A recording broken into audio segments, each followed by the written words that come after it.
આજે આપણે સાંભળશું બીજા તીર્થંકર શ્રી અજીતનાથની વાર્તા. જંબુદ્વીપના ભરત ક્ષેત્રમાં વિનિતા નામની નગરીના જીતશત્રુ નામના રાજાની વિજયા નામની રાણીની કુક્ષીએ વૈશાખ સુદ ત્રીજના દિવસે ગર્ભમાં ઉત્પન્ન થયા.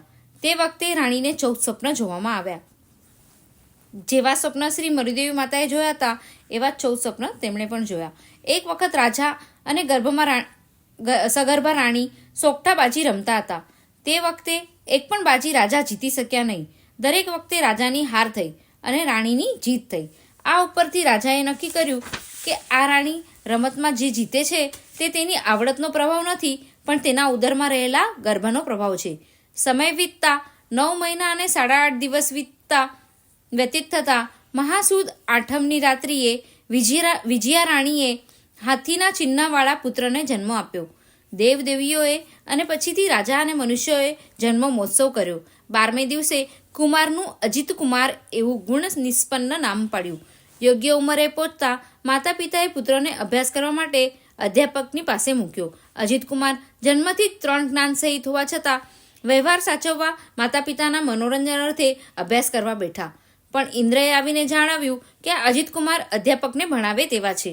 અજીત કુમાર યુવાવસ્થાએ પહોંચતા તેમના પિતાએ અનેક રાજકન્યાઓ સાથે તેમના લગ્ન કર્યા અને પોતાના ભોગાવલી કર્મ ભોગવ્યા વિના છૂટકો નથી એમ માની પ્રભુએ અનાસક્ત ભાવે લગ્ન કર્યા. જીતશત્રુ રાજા પુત્રને રાજકારભાર સોંપી પોતે દીક્ષા લઈ જ્ઞાન દર્શન ચારિત્ર તપની શુદ્ધ આરાધના કરી સર્વ કર્મનો ક્ષય કરી કેવળ જ્ઞાન થઈ પરમપાદે પહોંચ્યા.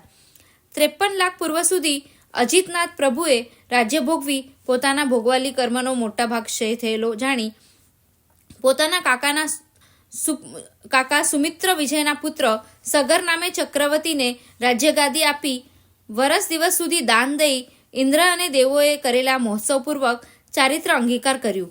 જે વખતે ચારિત્રનો સવ્વમે અકરણી જમ પાવક કમ્મમનો પાઠ ભણ્યા તે જ વખત મન પર્વ નામના ચોથું જ્ઞાન પ્રભુને ઉત્પન્ન થયું. પ્રભુએ દીક્ષા લીધી ત્યારે તેમને છઠ તપ હતો. બીજે દિવસે બ્રહ્મદત્ત રાજાને ઘરે ભિક્ષાર્થે પધારતા ત્યાં તેમને ખીરખાંડનો આહાર મળ્યો. પ્રભુએ દીક્ષા લઈ પહેલું પારણું એ બ્રહ્મદત્ત રાજાએ પ્રતિલાભ્યથી કર્યું. બ્રહ્મદત્તને ત્યાં દેવોએ 12.5 કરોડ સોનૈયાની વૃષ્ટિ કરી દાન ધર્મનો મહિમા જગતને બતાવ્યો. પ્રભુ અપ્રમત્તપણે એકાંત આત્મસાધના માટે કોઈ વન, પહાડ, ગુફા, વિષમ અને ભયકારક સ્થાન વગેરેમાં એકાકી તથા નિર્ભયપણે વિચરતા હતા. 12 વર્ષે ફરી પાછા જ્યાં દીક્ષા લીધી હતી ત્યાં જ વનમાં આવ્યા. ત્યાં સપ્તછદ નામે વૃક્ષ નીચે કાવ્યશક કરી રહ્યા એ ધ્યાનાવસ્થામાં અપ્રમત્ત ગુણસ્થાનકે અને એના ઉત્તરોત્તર ચડતા 12મે ગુણસ્થાનકે ચડ્યા. ત્યાં પહોંચતાની સાથે જ માત્ર 2 ઘડી વારમાં જ્ઞાનાવર્ણ્ય, દશનાવર્ણ્ય, મોહનીય અને અંતરાય એ 4 ઘનઘાતી કર્મનો ક્ષય કરી વેદનીય આયુષ્ય, નામ અને ગોત્ર એ 4 કર્મ નામશેષ રહેતા પ્રભુ અજીતનાથ કેવળ જ્ઞાન અને કેવળ દર્શન પામ્યા, સર્વજ્ઞ થયા. દેવોએ આવી કેવળ મહોત્સવ કર્યો અને એકઠી થયેલી પરિષદની સન્મુખ પ્રભુએ ધર્મ દેશના દીધી.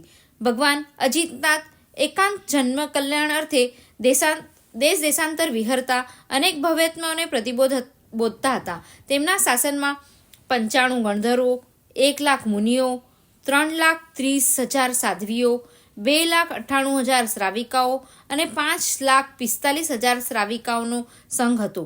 દીક્ષા લીધી પછી 1 લાખ પૂર્વાંગ ઓછો એવા આયુષ્યને ભોગવી પ્રભુ વિચરતા સમેત શિખર પર્વત પર પધાર્યા અને ત્યાં પાદોપગમન સંધારો કરી 72 લાખ પૂર્વનું આયુષ્ય પૂરું કરી 1,000 સાધુઓ સાથે ચૈત્ર સુધી 5મને દિવસે મોક્ષ પામ્યા.